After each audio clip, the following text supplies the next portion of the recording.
때문입니다. 아멘. 유혹에 꺾이지 않는 꿈이란 제목으로 하나님 말씀을 함께 나누겠습니다. 우리 1절 한 번 더 읽으시겠습니다. 시작. 한편 요셉은 이집트로 끌려갔습니다. 보디발이 요셉을 그곳으로 끌려간 이스마엘 사람들로부터 요셉을 샀습니다. 보디발은 이집트 사람이며 바로의 신하인 경호대장이었습니다.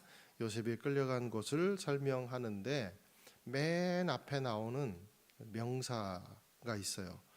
한편. 명사로 쓰이면 이제 이게 완전히 다른 편을 이야기합니다. 한편, 완전히 다른 상황을 이야기하는데 저는 이 말이 가슴에 오래도록 와닿았습니다. 한편. 어떤 인생이 요셉에게 열려 있을까? 이전에 요셉은 형들의 시기를 사서 구덩이에 넣어졌습니다. 마냥 그 사랑만 받고 자란 요셉이 지금 구덩이에 이제 간접살인을 당할 상황 위기에 놓여 있잖아요. 얼마나 혼돈스러웠을까? 얼마나 그 고통이 심했을까? 가족에게 버림당한 한 번도 경험해 보지 못한 일이잖아요. 얼마나 혼란스러웠을까 그런 생각이 들었습니다. 공포죠. 그렇구나. 핏줄도 동료도 그리고 믿음의 가정도 공동체도 공포가 올 수 있겠다. 시기라는 것이 작동을 하기 시작하면 이렇게 박살나 버릴 수도 있겠다 그런 생각이 들었습니다. 그런데 이 구덩이에서 요셉은 살아납니다. 하나님의 계획을 형들이 못 막습니다. 오히려 열어줍니다. 이게 구덩이에요. 오히려 열어줘요. 여러분, 사단이 우리를 인하여 공격하면 힘들어지죠. 그러나 이것이 하나님의 계획에 더 가까이 가는 길임을 알게 되기를 축원드립니다. 오히려 열어줍니다. 사단은 엑스트라예요. 그리고 이제 요셉은 아라비아 상인에 의해 이집트로 팔려서 간 거죠. 그리고 이게 한편이에요. 한편 이제 그가 취직한 곳이 바로 바로의 경호 대장인 보디발의 이제 집이었다는 거죠. 한편 한 인생이 굴곡을 만났습니다. 그런데 이 굴곡이요, 뭐와 동일해지냐면 새로운 인생 하나를 만난 거예요. 굴곡이라는 거죠. 요셉에게서 인생의 굴곡은 결국 뭡니까? 새로운 인생을 만나는 계기가 되었더라. 이게 한편이라는 거죠. 인생의 굴곡은 톱니바퀴와도 같습니다. 이 톱니바퀴가 여러분 어떻게 생겼죠? 굴곡이 있잖아요, 그죠? 생각해봤어요. 톱니바퀴를 생각하니까 쳇바퀴가 생각이 났어요. 쳇바퀴와 톱니바퀴의 다른 점이 뭔가? 여러분, 쳇바퀴는 굴곡이 있어요, 없어요? 굴곡이 없어요. 제자리만 돕니다. 그게 쳇바퀴예요. 죽어라고 돌아도 제자리더라. 그런데 톱니바퀴는요, 절대 혼자 돌지 않습니다. 다른 바퀴를 돌려냅니다. 왜냐하면 굴곡이 있기 때문에 계속해서 다른 바퀴를 돌려내는 거예요. 자기 삶도 마찬가지예요. 굴곡이 다른 인생의 바퀴를 돌려내는 거예요. 놀랍죠. 이게 굴곡의 역할이라는 거예요. 고로 인생에 굴곡이 없으면, 즉 톱니가 없으면 다른 바퀴를 돌려낼 수 없어요. 다른 인생을 열 수가 없어요. 놀라운 거죠. 어떤 인생은 굴곡을 만나면 쳇바퀴가 돼버린 사람이 있습니다. 굴곡에 굴복하는 거예요. 그래서 아예 헤어나오지를 못하다가 아무런 의미 없는 그냥 마이너스 인생, 제자리 인생으로 끝나버립니다. 돌고. 한편 어떤 인생은 톱니바퀴 같은 인생이 있다는 거예요. 한편의 굴곡을 내가 인정하고 감당해냄으로 말미암아 완전히 다른 인생을 창조해내는 거예요. 구덩이에서 헤어나올 줄 아는 인생인 거예요. 이걸로 끝났다 하는 인생이 아니라 굴곡을 통해서 완전히 다른 인생을 열어내는 겁니다. 이게 형통의 삶, 이게 축복의 삶이라고 오늘 이 한편이라는 이 단어는 우리에게 가르쳐주고 있는 거예요.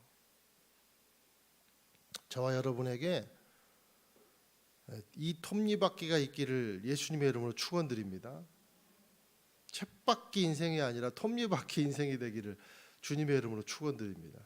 굴곡을 잘 살려내서 다른 인생을 열어내는 놀라운 은혜가 임하게 되기를 예수님의 이름으로 축원드려요. 자, 요셉의 인생이 바로 그런 톱니바퀴의 인생이더라라는 거죠. 한 굴곡도 허투루 사용하지 않는 거죠. 놀라운 거죠. 2절에서 3절 읽겠습니다. 시작. 여호와께서 요셉과 함께 하심으로 요셉은 형통하게 됐습니다. 요셉은 이집트 사람인 주인의 집에 머물렀습니다. 요셉의 주인은 여호와께서 그와 함께 하시고 그가 하는 일마다 여호와께서 잘되게 해주시는 것을 보았습니다. 여기 우리가 이제 관심을 가져야 되는 문구가 있어요.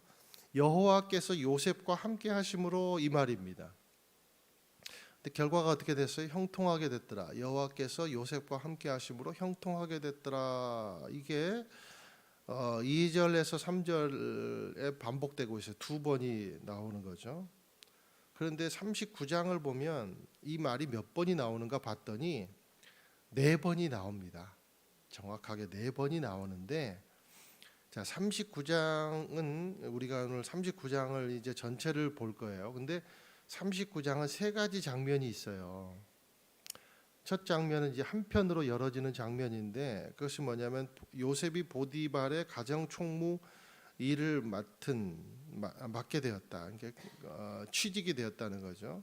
두 번째 상황은 보디발의 아내에게 유혹을 당한 그런 장면이 이제 두 번째 장면이 나오고, 세 번째 장면은 그 아내의 모함에 걸려 가지고 이제 왕의 죄수들을 가두는 감옥에 갇힌 일, 이렇게 3가지 장면이 나옵니다. 자, 그런데 여호와께서 요셉과 함께 하심으로라는 말이 첫 번째 장면과 세 번째 장면에 나와요. 그러니까 요셉이 보디발의 가정 총무 일을 맡았을 때 2번 나오고, 그 다음에 보디발의 아내의 모함에 걸려서 왕의 죄수들을 가두는 감옥에 갇혔을 때 또 2번 나오고, 그렇게 나와요.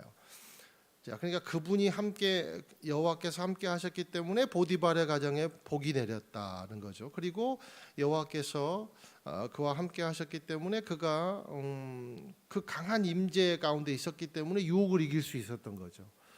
그리고 여호와께서 그와 함께 하셨기 때문에 감옥에 갇혔을 때도 그가 견딜 수 있었던 거죠. 톱니바퀴가 된 거예요. 새로운 인생을 만들어낸 거예요.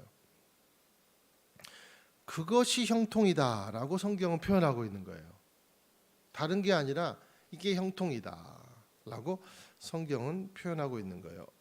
여러분, 계산적으로 우리가 산술적으로 따져봐도 어떤 면에서 보면 요셉은요, 계속해서 본인한테 오는 득은 없습니다. 다 나눠줬어요. 결국 자기는요, 자기한테 오는 실질적인 득은 하나도 없어요. 오히려 마이너스예요. 여러분, 우리가 형통이라는 우리의 의식에, 형통을 개념하는 우리의 의식의 수준에서 볼 때 해석을 해보면, 보디발의 집으로 끌려가기 전에 구원받아서 채색 옷을 입어야 형통이죠. 그렇지 않습니까? 산술적으로 따져봐도 그게 형통이죠. 한마디로 우리는 무탈한 것을 형통이라고 생각하는 거예요. 그건 쳇바퀴예요. 하나님의 계획에 갈 수도 없어요. 그러면. 그런데 요셉의 하나님의 입장에서 보면 요셉의 인생은 그 마이너스 같지만, 요셉의 입장에서도 봐서 마이너스 같지만, 우리의 입장에서 볼 때도 마이너스 같지만, 하나님의 입장에서 볼 때는 계속해서 플러스라는 거죠. 세상에 그 큰 유혹을 이겼는데도 감옥에 갇혔다? 이게 형통입니까? 이거는 여러분 마이너스예요. 플러스가 아니에요. 원상복구도 아니고 이건 마이너스잖아요. 우리의 의식의 수준에서 보면 보디발의 아내가 화형을 당해야 됩니다. 쫓겨나야 되고요. 목이 날아가야 돼요. 수치를 당해야 돼요. 그렇죠? 그런데 누가 수치를 당합니까? 요셉이 수치를 당해요. 우리의 입장에서 보면 충성심을 다시 한번 확인받고 가마를 타야죠. 꽃가마를. 감옥으로 가는 것은 결코 형통이 아니다는 겁니다. 그런데 오늘 성경은 하나님이 요셉과 함께 하심으로 요셉이 형통했다고 표현하고 있어요. 그럼 이제 형통을 한 두세 가지 정도로 정리해 보기를 원합니다. 그럼 형통은 도대체 무슨 의미인가? 첫 번째, 형통은 상황이 아니라 존재의 문제다. 상황이 아니라 존재의 문제다. 하나님이 함께 하셨다. 존재의 문제다는 거예요. 상황이 잘 풀리고 무탈하는 것을 보고 형통하다고 말할 수가 없는 거예요. 여러분 오늘 길에 가다가 자빠졌다고 그것이 형통하지 못하다 그렇게 생각하지 않게 되기를 축원드립니다. 오늘 그냥 무탈해야 되는데 밥 먹는데 그냥 장염 걸리고 코로나 걸려서 와 형통하지 않다 그렇게 생각하지 않게 되기를 예수님의 이름으로 축주루죽죽 축원드립니다. 그 형통이라고 말할 상황이 잘 풀리는 게 형통이라고 말할 수가 없는 거예요. 요셉이 상황이 잘 풀렸으면 유혹이 없어야 상황 잘 풀린 거죠. 감옥에 안 가는 상황이 돼야 잘 풀렸다고 말할 수 있는 거예요. 그러면 꿈에 절대로 다가갈 수가 없어요. 하나님의 꿈에. 성경은 결코 그렇게 말하지 않습니다. 요셉이 손에 쥔 것은요 아무것도 없습니다. 마치 예수님처럼. 4절에서 5절 읽겠습니다. 시작. 요셉은 주인의 눈에 들어 가까이서 집안일을 맡기고 자기가 가진 것을 다 관리하게 했습니다. 그가 요셉에게 자기 집안일과 자기가 가진 것을 다 맡긴 때부터 여호와께서 요셉 때문에 그 이집트 사람의 집에 복을 내리셨습니다. 여호와의 복이 집안에 있는 것에나 들에 있는 것에나 보디발이 가진 모든 것에 내렸습니다. 보세요. 요셉과 함께 하니까 요셉이 가진 모든 것이 아니라 마지막 절에 보니까 어때요? 보디발이 가진 모든 것에 복이 내렸대요. 그 반대가 됐으면 좋겠죠. 우리 입장에서는. 자, 요셉이 형통함으로 보디발이 잘 된 거지 요셉이 득을 보는 것은 실질상으로는 없다는 거예요. 인정받는 것 이외에 없어요. 뭐 부호가 된다거나 실질적으로 막 재산을 증식한다거나 그런 거는요 아무것도 없어요. 결국 형통이 뭔가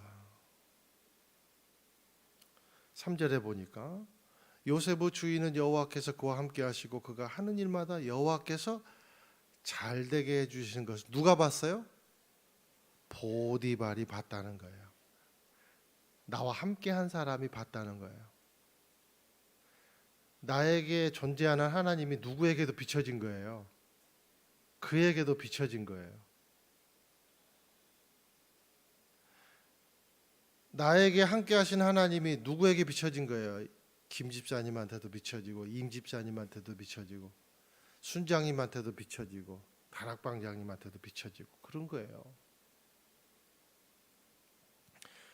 내 형통이 한 존재를 보여주는 것 그것이 형통입니다. 첫 번째 의미예요. 그래서 상황이 아니라 존재다. 형통. 그러니까 내 존재를 통해서 한 존재가 보여지는 것 그게 형통이라는 거예요. 그게 그리스도의 담대한 증인이라는 거예요. 내 존재로 인해서 하나님이라는 거룩한 이름이 나타내지는 것 그것이 형통이다라는 겁니다. 고로 형통은 상황이 아니라 존재다. 하나님이 함께 하심 그 자체가 형통이라는 거죠.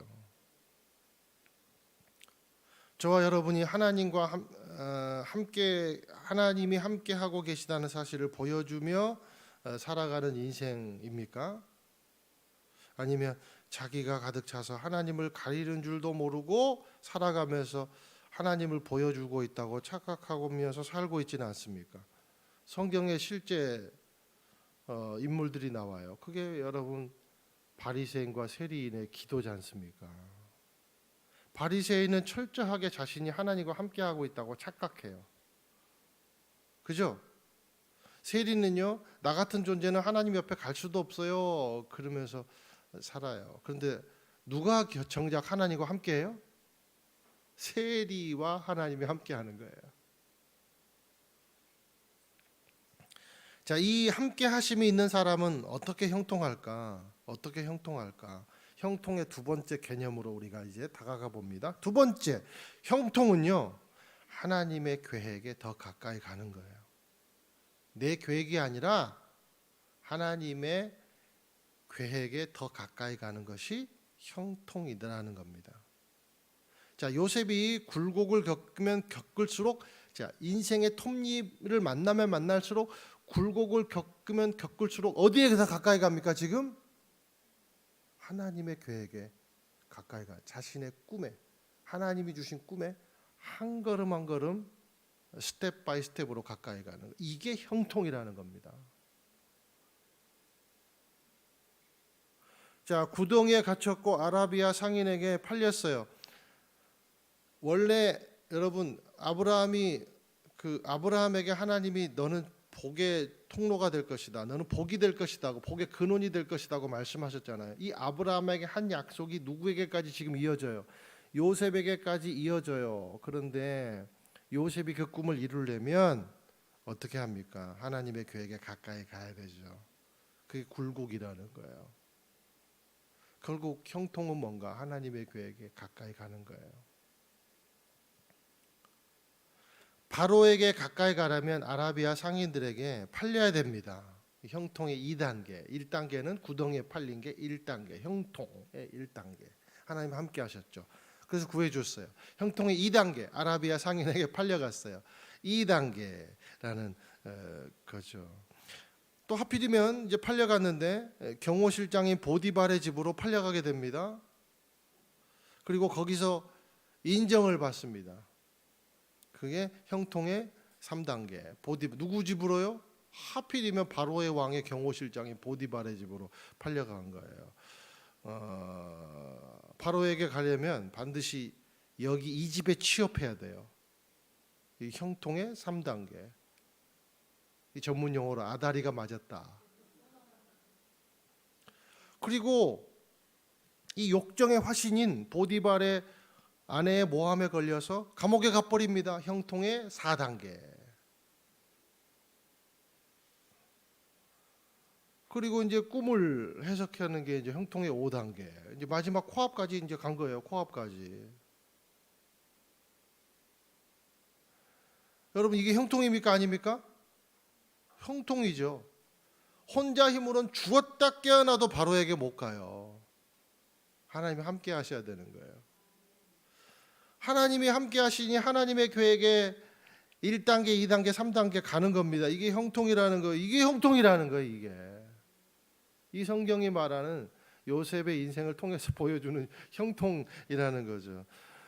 자, 그러면 이제 마지막 이제 우리가 하나의 문제를 또 풀어야 돼요. 그러면 하나님의 형통을 누리는 사람은 어떤 존재로 사는가? 6절 읽겠습니다. 시작. 그래서 그는 모든 것을 요셉에게 맡겨두고 자기가 먹을 것 외에는 아무것도 신경 쓰지 않았습니다. 요셉은 외모가 아름답고 얼굴이 잘생긴 사람이었습니다. 요셉은요, 일만 잘하는 것뿐만이 아니라 세상에요, 완벽해요. 얼굴도 그냥 참 잘생겼어요. 자신을 생각하지 말게 되기를 바랍니다. 나는 지금 한순간 나를 생각하다가 주여 내 교만을 물리쳐 주시옵소서. 우리 장요셉 목사님 잘생겼잖아요. 요셉. 장요셉 목사님이 생각났어요. 일단 요셉은요, 잘생겼습니다. 아마도 이제 이때 20대 중반쯤의 나이가 이제 됐을 걸로 우리가 추정을 해볼 수 있을 건데, 어머니 라헬이 미인이죠, 그죠? 그리고요, 아버지 야곱도 털갈이하는 에서와는 다르게 피부가 좋아요. 좋은 피부, 야곱의 피부와 어머니의 얼굴을 닮지 않았을까? 뭐 그런 이제 우리가 쓸데없는 상상을 해보는 거죠. 게다가 머리도 좋아요. 그리고 성실해요. 거기다가 하나님까지 함께하니까 이거 완전히 너무 진짜 너무 욕심나는 캐릭터 같아요.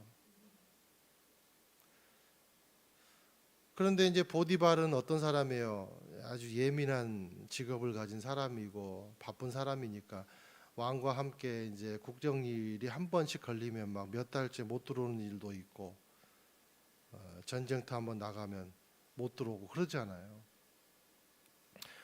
그리고 아주 예민한 직업이기 때문에 이제 집에 오면 거의 이제 초죽음이 되고 그러겠죠. 그러니까 아내를 뭐 돌보기나 했겠어요. 또 굉장히 가부장적이고 그러니까. 그런데 보디발의 아내는 돈도 있고 권력도 있습니다.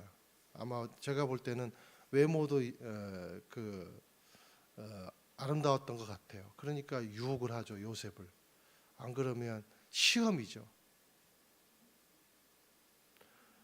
자, 그래서 똑똑하고 잘생긴 아이돌 같은 요셉을 유혹하기로 마음을 먹었습니다. 보디발의 아내가 얼마나 욕정이 끓었으면 7절에 보니까 나랑 같이 자자 그러면서 눈을 흘깁니다.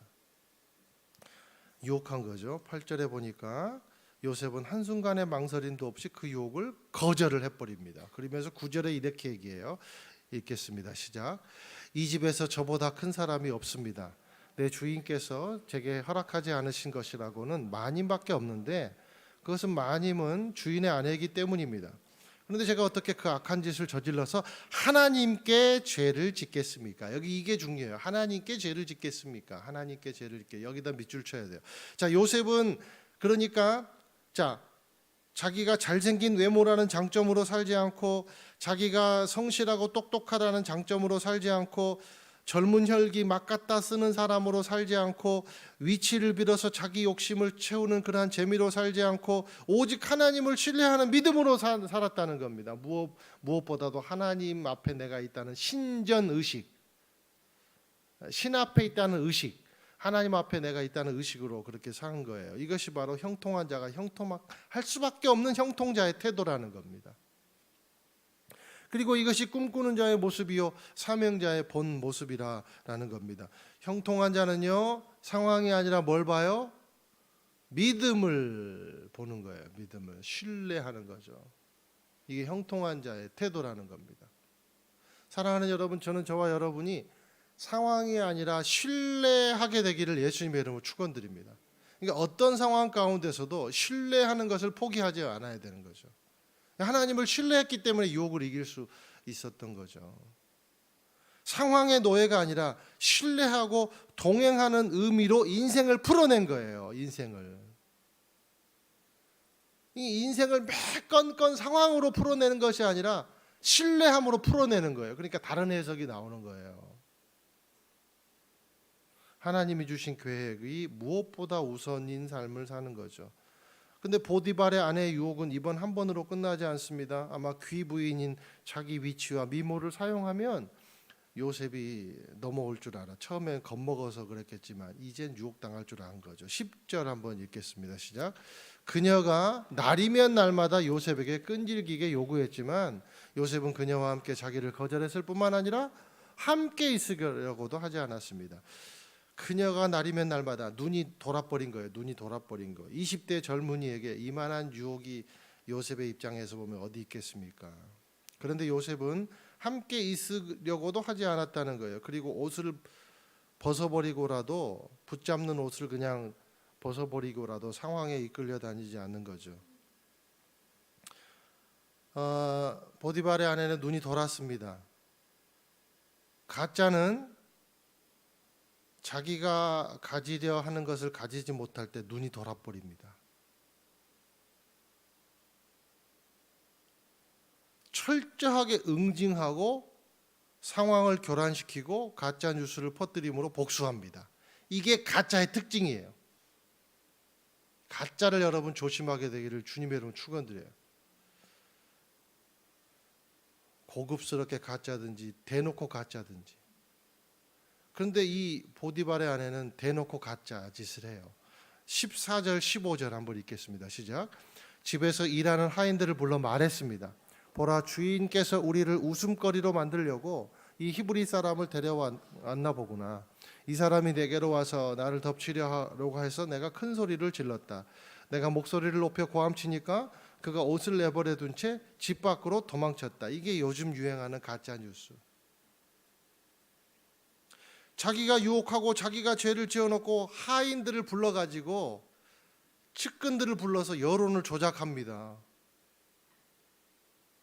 이 마귀의 특징이에요. 그리고 덮어 씌우는 겁니다.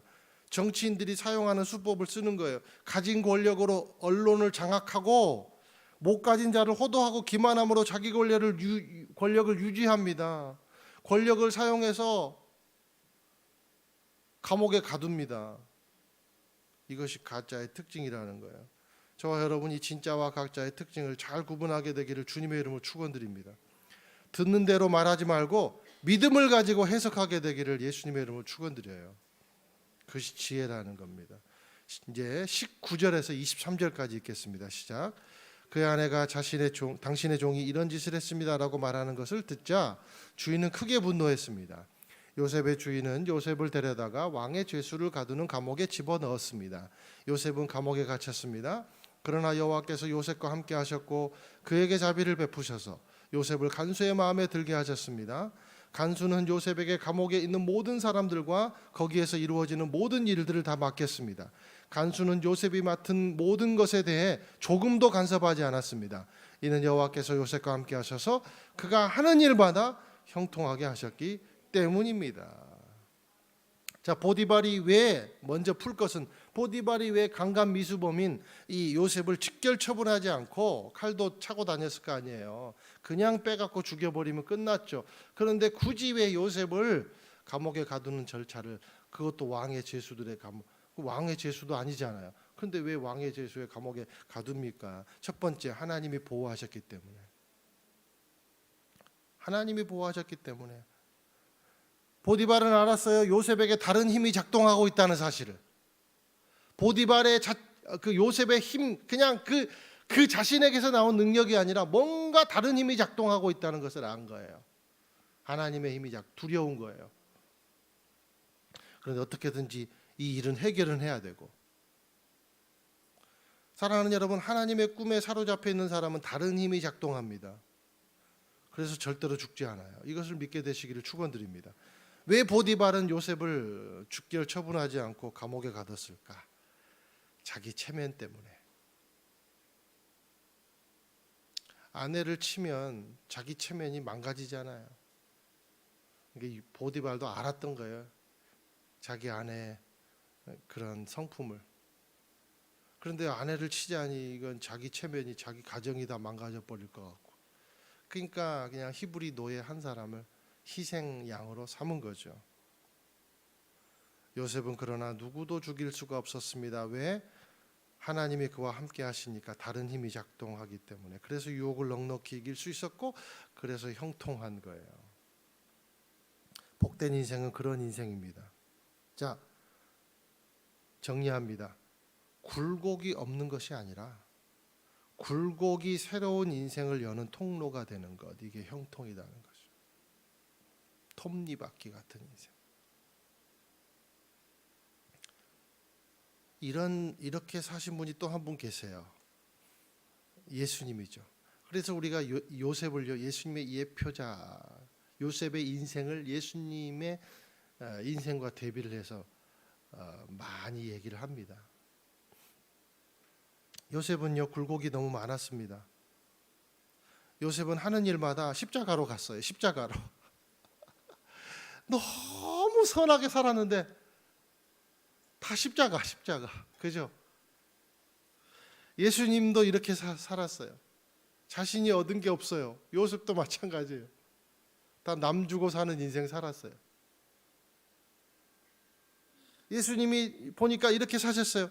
자기를 다 내어가지고 죄인들을 인하여 주는 인생 살았다는 겁니다. 그리고 예수님이 하는 모든 일마다 너무 잘했는데 다 십자가로 가는 일을 예수님은 당하셨다는 거예요. 그리고 철저하게 어떤 자리에 있든지 순종해서 하나님의 뜻을 이루어내십니다. 그래서 예수님이 마지막에 하신 말씀이 뭐예요? 가상칠언 내가 다 이루었다 말씀하시는 거죠. 다음 주에 우리가 살펴볼 테지만 이곳에 나를 보내신 이는 형님들이 아니라 하나님이십니다. 예수님 뭐라고 기도하셨어요? 내 뜻대로 마옵시고 아버지 뜻대로 해주세요. 그리고 하늘의 뜻이 땅에서도 이루어지기를 소망합니다. 주기도문이죠. 얼마나 고귀한 고백입니까? 우리도 예수님처럼 산 요셉을 향하여 형통한 사람이라고 말해요. 우리도 모든 삶에서 자기의 욕심의 결과물이 아니라 순종의 결과물을 가지고 주님께 영광 돌리는 삶이 되기를 원합니다.